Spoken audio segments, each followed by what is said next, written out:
So your ads were working, the leads were coming in, you were getting a decent return on your advertising, but then seemingly from one day to another, it just all stops. Now you're staring at your ads manager, you're asking yourself, hey, what went wrong? You check the CPMs are still okay, and you're starting to doubt your whole funnel, right? Like, so in this video, we're gonna talk about what to do when your Facebook ads stop working, how to fix things, how to diagnose them, and how to get it done quickly. Because here's the deal, if your ads stop working, it's almost never random. It's not the algorithm punishing you, it's not bad luck, it's just something in your funnel that is not right anymore and that you need to diagnose and need to fix. So in this video, I'm gonna walk you through step by step on the protocol that we use if and what to do when your ads stop working. My name is Chris from SEO Consulting, and we help businesses scale to multi-seven figures and beyond by using a special content to advertising strategy. If you want these types of strategies completely done for you, then check the link in the description below and book a free call with our team. I also put the SOP of this video in the link below as well, where you can just download it and where you can then share it with your team. So what's the first thing we do when our ads stop working? The first thing is we have to diagnose like a doctor.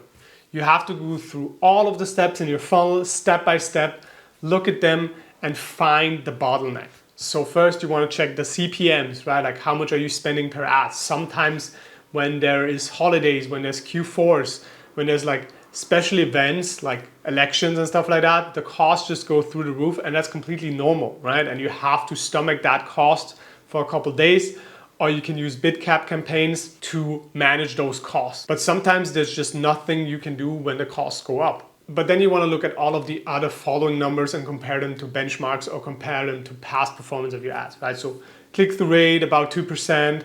Then like if you have an opt-in, that's going to be like 30 to 50% opt-in. If you have a call booked funnel, 1 to 2% should schedule a call. On that call funnel, about 60% should show up, right? Compared obviously always to the past. And then close rate 15%, follow-up, etc. Right? You want to compare each of these numbers. You want to compare the prior performance, and then you want to compare it to now, and you also want to compare it to benchmarks, especially if you're starting new stuff. If you're launching new ads, you're going to compare it to benchmarks. For example, recently I had a client where over the last few days, where there was coincidentally a holiday, we just saw a massive drop off in calls booked. And we have been running these ads for like 2 years, so we haven't changed them. They're still performing very well, below $100 cost per book call. And first of all, I thought, hey, maybe this is ad fatigue, right? Like maybe those creatives are finally done.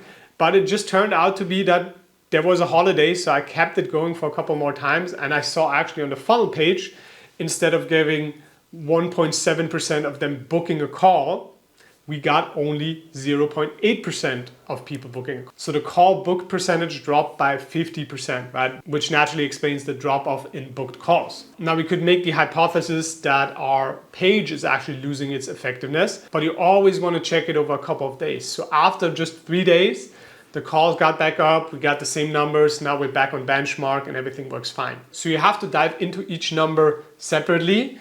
And you also have to look at the time frame, right? Like if it's just a couple of days, you might want to look at it a little bit longer. You might want to run them. Sometimes there's ups and downs, like I explained, with certain events that you cannot control.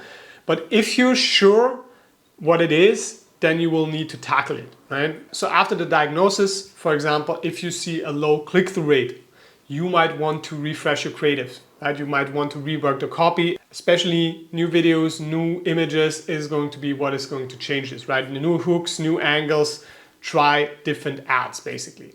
Now let's say you have a drop in opt-in rate, right? Or consumption of your VSL, etc., right? Like you might want to change that page. You might want to change the messaging on the page. You might want to make sure that the messaging on the ad corresponds to the messaging on the page. That's also something that we see quite often, where the ad says one thing and the page says another one, and there's a disconnect between those two. So now let's say your show rate drops for a book a call strategy, right? A lot of times we see show rates drop when somebody puts up a negative review on, for example, Reddit. Reddit ranks very high in search. So if people check your reviews and they see Reddit posts about you being a scumbag, or maybe some Trustpilot reviews or Google reviews, then the show rate naturally starts to drop. So you have to actually counteract these things. You have to go into the Reddit thread, handle those reviews, you might want to make a video about those reviews and tackling those reviews, that if people book a call, you want to send them that video to make sure they know that, you know, most of these reviews might be either fake or people who haven't experienced the product, right? So you need to absolutely handle negative reviews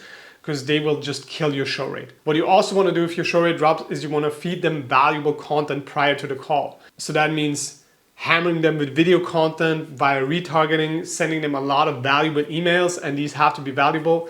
And you also want to build things on the thank you page, right? Like you actually want to have videos, testimonials, valuable content on the thank you page itself to increase the likelihood of them showing up to a call so that they're fully informed, they can do their due diligence and just know everything there's to know about you and trust you. Now, let's say, for example, your conversion rate drops, then this is where you want to go dive into the sales calls, right? Like we've made videos about analyzing sales calls in bulk with AI. That's going to be very helpful, right? Like you can compare these things, you can feed them the real life data and then see, hey, maybe where does the drop off? If the conversion is on a webinar, right? Like you want to improve your pitch, you want to work on your transition from the content to the pitch to actually make the sale and the pitch more valuable. But let's focus back on the ad angle, right? Because a lot of times when things are going wrong with your ads, it's probably the ads, it's probably ad fatigue. So meaning your ads lose their effectiveness, they're not as good anymore, and you need new creatives. Symptoms are basically, you know, rising costs and falling results over more than, I would say, 72 hours to 5 days. That's where we want to see, like, if this is consecutive, then you probably want to think about ad fatigue. Now, normally, if you are a good business owner, you always want to have some new creatives already shot in case that happens, right? So you want to have some backup creatives, backup videos, backup images, that the moment your stuff stops working, you're already going to plug in. Now, quick plug here, if you need help creating a bank of these creatives, feel free to reach out to us. You'll find all of the links below.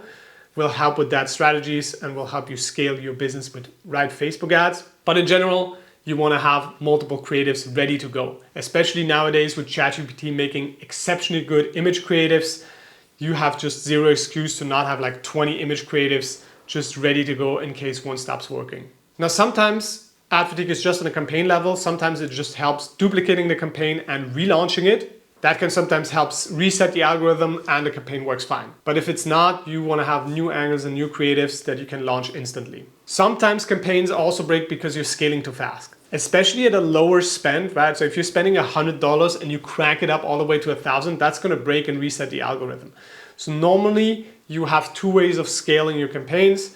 So that means either duplicating the campaign as often as you want and then keeping the cost at X, right? So that means, you know, if you have $100 cost per book call, you just duplicate the campaigns a couple times, and if the costs stay more or less the same, you just scale all of these campaigns simultaneously. But on a normal campaign, you don't want to scale more than 20 to 30% per day, although it depends a little bit on the spend, right? Like, so if a campaign is at like $20 and you scale it all the way up to $50, that could cause a problem, right? But if you are at a higher spend, sometimes you can push it a little bit more, right? Like you can actually increase the spend a little bit more because you already are spending so much that the algorithm is pretty much set and dialed in. So quick recap on what to do when your ads stop working. First of all, you want to be like a doctor. You want to diagnose the problem. You want to compare the numbers to your prior performance step by step. So every step of the funnel, you want to compare the numbers, see where the bottleneck is, and then fix that bottleneck.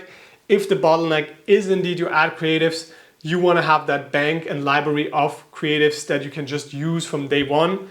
If you don't have that, well, you want to reshoot and recreate ads as fast as possible. Like I said, ChatGPT is great for doing image creatives now, but also video creatives. So you want to take that same hook that worked before and just shoot it in different locations, wearing different outfits, being in a different place, right? So you have that same hook that worked, but just in a different variation. That's more often than not enough to get a new campaign going, right? Like you don't want to reinvent the wheel. If something works, you want to recreate that scenario multiple times and have multiple variations of that. And then obviously you want to be super conscious of scaling the campaigns too fast. Don't do that because that can also break your ads. And number 4, you also want to check for external things, right? So for example, Reddit reviews or maybe shifts in the market that might influence your show rate, that might influence your conversion rate. Especially Reddit is a hot one. So I would do like once a month, you want to search your name and with reviews or bad reviews or scam or something like that.